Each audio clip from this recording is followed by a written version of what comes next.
So we planted this church 10 years ago, and probably about 5 years ago we outgrew the space that we're in right now. So the gentleman who owns the building that we presently lease, I bumped into him one day, and his name is Henry, and I said, Henry, why don't you build this building and we'll lease it from you?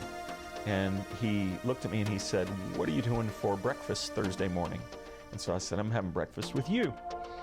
And so Thursday we got together, and he told me there was a piece of property available and that he wanted to help us in the process, not just to lease a building, but to actually build a building of our own for the church to have their own home, have its own building that we could meet in. One of the really big things for us as a church, several years ago I was in a conference and somebody asked me the question, if the doors of your church close tomorrow, other than the members of your church, would anybody in the community notice?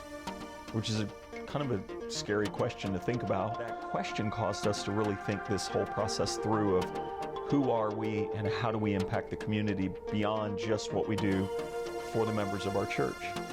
And there's an old saying, if you give a man a fish, you feed him for a day. If you teach a man to fish, you feed him for a lifetime. And maybe one of the needs in our community was to teach people how to live their lives in a better way, upgrade people in the way they live their lives, to get out of the way they're living presently if it's broken.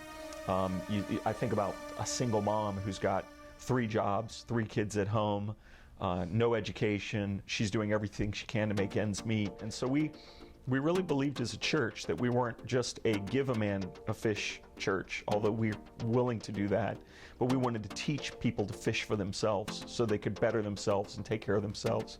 So we are beginning a ministry called Life Upgrade, which will have some teaching components to it, how to raise kids, how to be better moms and better dads, how to get along in marriage, and then simple things, financial things like how to balance a checkbook and how to invest your money wisely and how to save money, how to budget properly. So when we get into this building, this new building, one of the things that we want to do is launch this Life Upgrade ministry, which will basically teach people skill sets that they don't presently have, that will allow them to upgrade themselves. And we hope, we pray, this is our desire, that we can reach into the community in a way that people are upgraded in the community.